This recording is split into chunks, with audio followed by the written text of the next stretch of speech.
사람들은 항상 분명하고 확신에 찬 기준이 있었습니다. 우리에게도 이러한 기준이 있어야 될 줄로 믿습니다. 모세에게는 겸손의 삶이, 또 바울에게는 십자가라는 기준이 있었습니다. 우리가 갈등하는 것은 선명한 기준이 없기 때문입니다. 선명한 기준이 있다면 여러 상황과 환경이 바뀔지라도 그 기준에 따라 삶을 선택할 수 있습니다. 그리고 확신에 찬 삶을 살 수가 있겠죠. 우리의 삶은 때로 선택의 기로에 놓이게 됩니다. 어느 것을 선택할 것인지 고민하게 되죠. 최후 선택의 순간이 다가왔는데 기준이 선명할수록 최고의 선택을 할 수가 있습니다. 급변하는 세상에서 바른 선택을 하려면 하나님 아버지께서 무엇을 원하시는지, 왜 우리를 불러 세우시는지 확실하게 알 수가 있어야 됩니다. 3절과 4절의 말씀 보면 찬송하리로다 하나님 곧 우리 주 예수 그리스도의 아버지께서 그리스도 안에서 하늘에 속한 모든 신령한 복을 우리에게 주시되 곧 창세전에 그리스도 안에서 우리를 택하사 우리로 사랑 안에서 그 앞에 거룩하고 흠이 없게 하시려고 그렇게 기록했습니다. 우선 삶에서 기본적인 기준이라고 주장하는 것은 너의 삶은 바로 너의 소유가 아닌 나의 소유다 하는 것입니다. 이것은 우리의 신앙의 고백이 되어야 할 줄로 믿습니다. 우리가 하나님 앞에서 하나님의 거룩하신 삶을 쫓아 살아가고 또 하나님의 거룩한 백성임을 기억하고 하나님께 영광 돌리는 믿음의 삶을 살아야 하는 것입니다. 너의 삶은 너의 소유가 아니다. 우리는 우리의 삶은 우리의 소유다 이렇게 생각하죠. 그래서 우리가 계획하고 또 기도하는 대로 되어지면 좋고 안 되어지면 또 되어지기까지 기도하면서 자꾸 내 소유다 내 소유다 이런 생각을 많이 갖습니다. 그러나 우리의 삶은 하나님의 소유인 줄로 믿습니다. 예수님께서 너희가 나를 택한 것이 아니요 내가 너희를 택하여 세웠다 이렇게 말씀하셨어요. 하나님은 완전한 계획을 갖고 우리를 부르신다고 하는 것입니다. 그 부르심에는 실패나 또 후회는 절대 없습니다. 하나님의 부르시는 것은 목적이 있어요.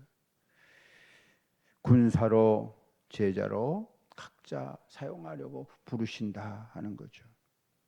하나님께서 여러분들을 부르셨어요. 여러분들은 교회에서 여러 가지 사역을 하지만 그 사역 하나하나에는 하나님의 부르심의 목적이 있습니다. 어떤 사람은 교사로, 어떤 사람은 속장으로, 어떤 사람은 찬양대원으로, 어떤 사람은 또 섬기는 주방봉사로 각자 다 자기 사역이 있어요. 2개, 3개 사역이 있어요. 그런데 그 하나님의 부르심의 사역을 감당하지 않는 분들도 있죠. 하나님 불러서 너 이거 해라. 그런데 한두 번 하다가 그만 안 하는 분들이 있어요. 하나님께서 여러 사역을 다 맡기십니다. 교회에서 여러분들 하는 사역은 내가 하는 것 같지만 내가 하는 게 아니야. 하나님이 나를 통해서 그 일을 하고 싶어요. 그래서 우리는 하나님께서 이걸 나를 시키시는구나. 그것을 잘 알아서 순종하셔야 합니다. 아무것도 안 하고서 그냥 이 말 저 말 하는 사람이 있어요. 그런 분도 있죠. 그런 분들이 아주 목소리가 커서 아주 더 힘들고 어려운 분들이 있어요. 근데 실상은 아무것도 안 하는 거예요. 이것도 하는 것 같고 저것도 하는 것 같고 하는 것 같은데 실상은 하지 않아요. 우리는 각자 자기에게 주어진 사역을 한두 가지는 끊임해야 됩니다. 반주한 사람은 반주라는 걸로, 또 찬양인도 한 사람 찬양인도로, 그리고 또 다른 것도 자기에게 주어진 사역이 있는가 살피면서 해야 되죠. 그러면 하나님께서 힘을 주시고 능력을 주시고 하나님 부르심에는 다 목적이 있다 하는 것입니다. 하나님께서 우리를 당신의 사랑 부르신 것은 하늘에 속한 모든 신령한 복을 주시기 위함입니다. 모든 신령한 복은 죄되는 것이 없습니다. 물질이나 건강의 복도 포함되어집니다.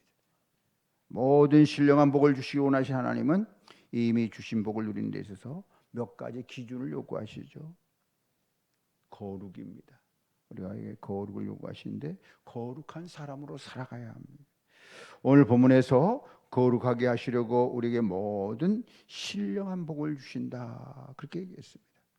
모든 신령한 복을 우리에게 주시되 그랬습니다.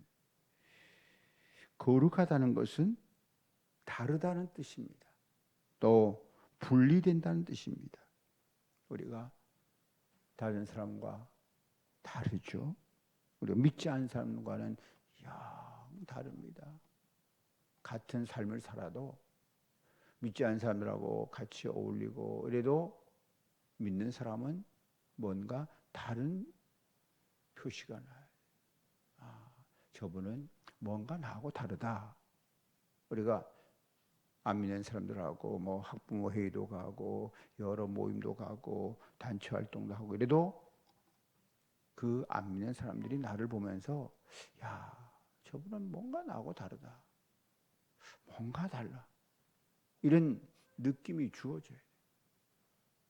예수를 믿으면 내가 예수 믿지 않은 사람들과 뭔가 달라야 합니다. 그게 예수 믿는 사람이죠. 똑같으면 안 되는 거죠. 내게서 예수 믿는 냄새가 나야 되는 거예요. 우리가 신앙생활 하다 보면 예수 믿는 냄새가 나죠. 그게 정상입니다. 예수 믿는 냄새가 나지 않으면 안 되는 거예요. 성전과 건물은 다릅니다. 우리가 이렇게 교회를 짓고 교회 생활하지만 건물의 의미는 달라요. 똑같은 건물을 가지고 있고 한 군데 성전으로 하나는 다른 걸 사용하면 그것은 다른 것입니다. 제사장과 보통 사람은 다르죠. 희생동물과 보통 동물은 구분되어집니다. 여기서 중요한 것은 무엇으로 구분되어지느냐 하는 거예요. 무엇으로? 성전은 하나님의 임재로 구분되어집니다. 하나님께서 그곳에 임재하시는 거예요. 그래서 다른 건물하고는 달라요. 일반 건물에 하나님 임재하실까요? 임재하시 않아요. 그러나 하나님의 교회는 하나님께서 임재하시는 거예요. 그래서 같은 건물 같지만 다른 거예요. 1층에 가면 커피숍 있잖아요. 커피숍하고 이곳 본당하고는 같은 건물 안에 있지만 전혀 달라요. 거기는 사람들이 모여서 대화하고 또 장사를 통해서 삶을 나누고 이러는 곳이고 여기는 거룩하게 예배하고 하나님을 찬양하는 곳이에요. 똑같은 장소 같지만 다른 거예요. 하나님이 임재하시는 것도 다르고 하나님의 역사도 다른 것입니다. 제사장은 하나님의 분신이기 때문에 다른 사람과 구별되죠. 거룩은 모양새에 따라서 구별되는 것이 아니라 영혼의 능력으로 구별되는 것입니다. 우리를 택하시고 거룩하게 하신 하나님께서 요구하시는 것은 아주 간단합니다. 세상을 쫓지 말고 말씀을 쫓아 살 것을 요구하십니다.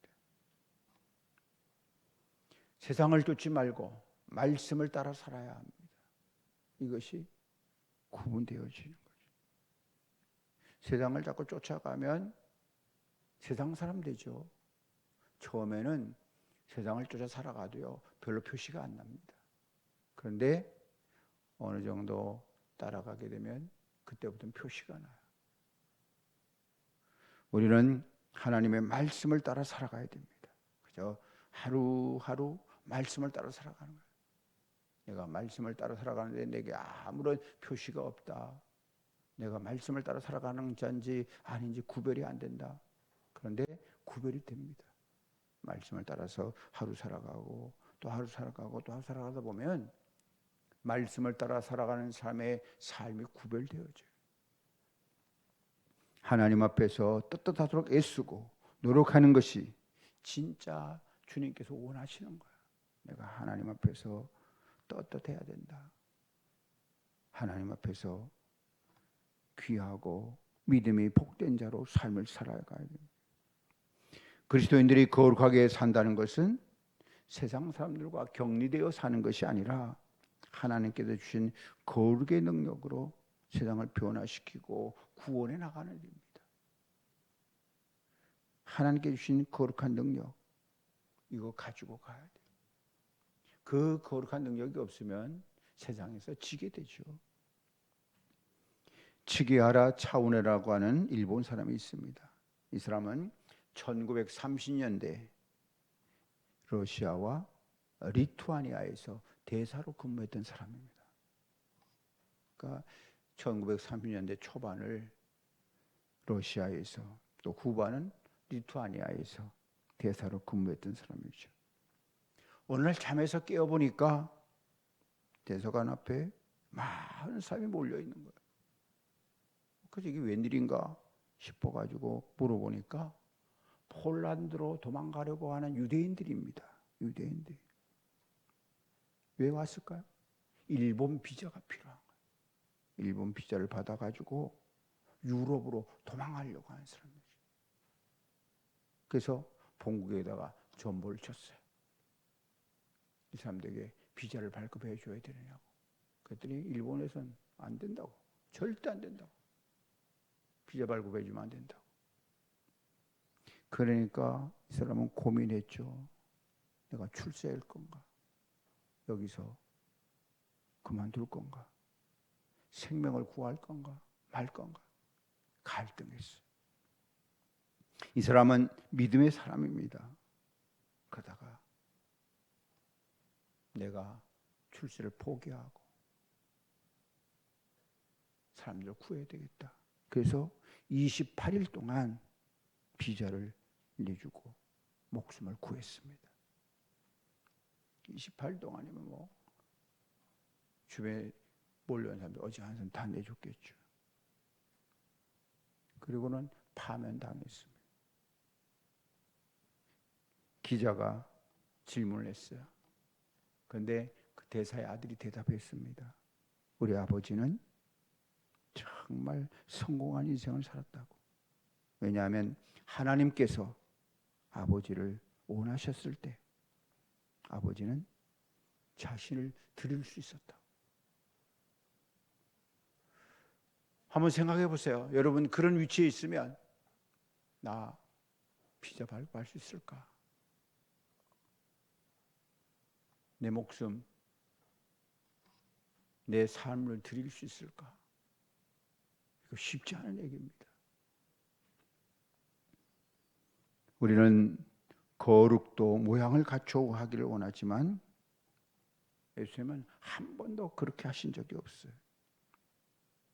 예수님은 자신의 보좌를 버리고 이 땅에 오셨습니다. 가난한 자와 죄인과 세리와 함께 식사하는 것을 두려워하지 않았습니다. 예수님의 거룩은 버섯처럼 쌓이는 거룩이 아니라 소금처럼 녹아있는 거룩입니다. 하나님께서 우리에게 원하시는 것은 결코 바리새인이나 에스네파의 삶이 아닌 거죠. 예수님의 사람이 되어서 세상 속으로 들어가서 세상을 구원하는 소금과 같은 삶을 원하십니다. 하나님께서 복 주시는 것은 우리에게 진정한 거룩을 찾기 위함입니다. 그래서 우리 삶의 기준은 거룩이어야 해요. 여러분 삶의 기준도 거룩이어야 합니다. 거룩한 삶을 향해서 우리가 나가야 돼요. 두 번째, 하나님께서 원하시는 선명한 기준은 흠이 없는 것입니다. 하나님께서 신령한 복을 주시는 두 번째 이유는 흠이 없게 하시려고 합니다. 흠이 없다는 말은 희생 제사를 드릴 때 사용을 했습니다. 사람이 제물을 가지고 제사장 앞에 옵니다. 그러면 제사장들은 희생 제물이 흠이 있는지 없는지를 판단했어요. 흠이 없는 제물이라고 판단되면 하나님께 바칠 수가 있었습니다. 하나님께서 우리를 보시고 모든 신령한 복을 주신 이유는 흠이 없는 사람이 되도록 하시기 위함입니다. 흠이 없는 사람. 하나님께서 진정 원하시는 것은 말씀을 하나라도 놓치지 않고 끝까지 붙잡고 온전히 이루어지도록 하는 삶이죠. 하나님께 우리에게 찾으시는 흠이 없으면 바로 비교하면서 나오는 것이 아닙니다. 하나님께서 우리가 최선의 삶을 선택하는 것을 원하지 않으세요. 완전한 삶, 최고의 삶, 말씀의 삶을 선택해 사는 것을 기뻐하시죠. 그러니까 우리가 여러분의 삶이 말씀의 삶이어야 되고 최고의 삶이어야 되고 완전의 삶이 되도록 노력을 해가야 합니다. 사도 바울이 배고픔과 풍부와 궁핍 모든 것에 자족하는 일체의 삶을 배웠다고 말을 합니다. 그것은 만족에 머무는 것이 아니라 자유하고 주어진 상황과 처지에 굴하지 않는 삶입니다. 하나님의 말씀, 하나님의 부르심이 자기 안에 온전히 이루어지기까지 자신을 복종하고 희생 제물을 드리는 것이죠. 그래서 바울은 갱그리아에서 머리를 깎고 마음이 흐트러지지 않도록 자신을 거룩한 제물로 드리는 삶을 살았습니다. 우리도 우리 자신이 거룩해지도록 끊임없이 노력하고 한 주간의 삶 가운데서 또 세상에 물들어 살았던 삶이 하나님의 교회에서 다시 우리 또 거룩해지고 또 흐트러졌던 삶이 새로워지고 하나가 되고 이런 것을 계속 훈련해 가야 합니다. 하나님께서 우리에게 말씀하신 삶, 약속의 삶, 또 보여주신 삶을 포기하지 않고 구할 때 모든 것을 채워주심을 믿습니다. 하나님께서 약속하신 그 삶을 바라보고 그 삶이 내 안에 채워지기를 기도하고 그 삶을 향해서 우리가 달려가야 합니다. 하나님께서 우리의 본질을 바꾸시고 필요를 채우심으로써 원하시고 약속하신 흠없고 온전한 삶을 누리도록 복을 주실 줄 믿습니다. 하나님께서 모든 신령한 복을 주시면서 우리에게 원하시는 그 삶을 우리가 기쁨과 감사함으로 잘 감당해 가야 합니다. 5절과 6절의 말씀 보면 그 기쁘신 뜻대로 우리를 예정하사 예수로 말미암아 자기 아들이 되게 하셨으니 이는 그가 사랑하신 자 안에서 우리에게 거저 주시는 바 그 은혜의 영광을 찬송하게 하려는 것이라 이렇게 말씀하고 있습니다. 우리가 믿음의 삶을 온전히 살아서 하나님께 영광이 되고 하나님께서 여러분을 향해서 기대하시고 원하시는 밤을 잘 살아내야 할 줄 믿습니다. 세 번째는 하나님의 아들로 살아가는 것입니다. 하나님께서 요구하시는 선명한 기준 셋째는 하나님의 자녀로 살아가는 것입니다. 예수님께서 우리에게 찾으시는 삶은 자녀로서의 삶입니다. 우리를 양자로 삼으셨다는 말은 당시 사회제도를 설명해 주는 부분이죠. 로마의 가족제도는 가부장적입니다. 아버지는 아들을 사고 팔 수도 있었어요. 노예로 만들 수도 있었고 심지어 죽일 수도 있었습니다. 때로 이방 사람을 법적인 양자로 삼기도 했잖아요. 양자 결혼식은 추가 달린 저울로 합니다. 한번 아들의 값을 주고 팝니다. 그러면 본래 아버지가 삽니다. 다시 그 값으로 팝니다. 또 다시 삽니다. 세 번째 팔고 나서는 다시는 돈을 돌려받지 않고 그렇습니다. 그렇게 함으로써 완전히 팔고 완전히 샀다는 것을 의미하죠. 아들을 산 아버지는 로마 행정관들 앞에 가서 양자 신청을 합니다.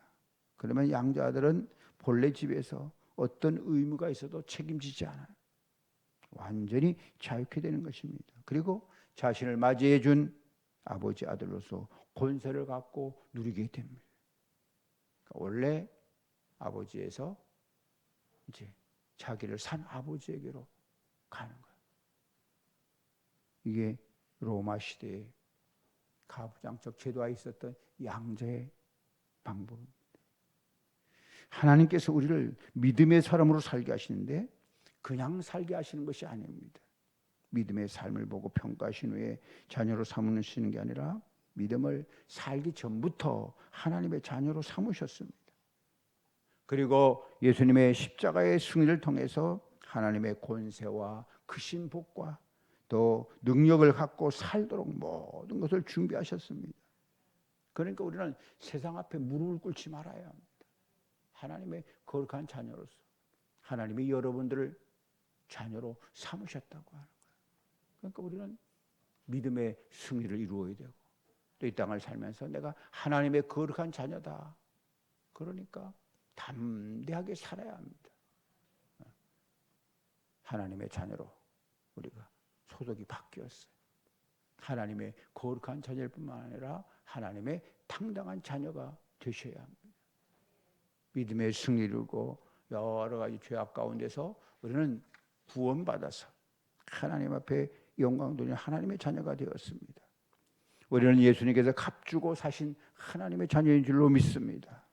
예수님께서 생명을 다해서 온 우주와 역사를 다해서 이끌어내는 하나님의 사람입니다. 오늘도 우리가 하루를 살아가면서 하나님께 주신 귀한 믿음의 삶을 통해서 당당하게 나는 이제 하나님의 자녀다. 하나님의 거룩한 백성이다. 그 당당함을 가지고 사시기를 축복합니다. 우리 삶을 세우시고 완전케 하시고 영혼을 약속하신 예수님을 바라보며 당당하게 어깨를 펴고 삶을 살아야 됩니다. 실패와 절망의 홍수처럼 덮칠지라도 하나님의 자녀, 하나님의 백성된 사실을 늘 기억하며 살아야 합니다. 우리에게 모든 신령한 복을 주시겠다. 오늘 성경의 말씀 보니까 하늘에 속한 모든 신령한 복을 우리에게 주시되 그랬습니다. 이거 하나만 믿고 살아도 크신 은혜가 됩니다. 모든 신령한 복을 우리에게 주신다. 그랬습니다. 얼마나 큰 복입니까? 모든 신령한 복. 이 귀한 복이 여러분에게 넘쳐날 줄로 믿습니다.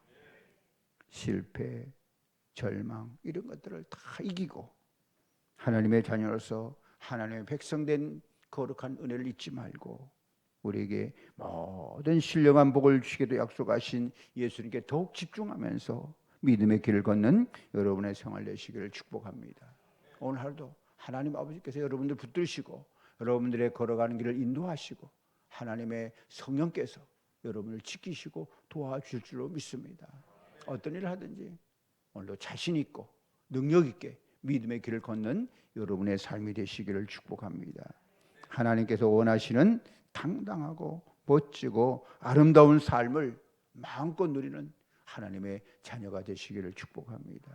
오늘도 하나님께서 여러분 일일이 모든 하는 일을 보고 계시고 또 하는 일들을 지키시고 하는 일들을 통해서 하나님이 기뻐하시는 거룩한 일이 펼쳐지기를 소망하고 계신다는 걸 기억하시고 믿음의 승리를 이루는 여러분의 생활, 여러분의 멋있는 아름다운 세계가 펼쳐질 수 있기를 우리 주님의 이름으로 간절히 축원합니다.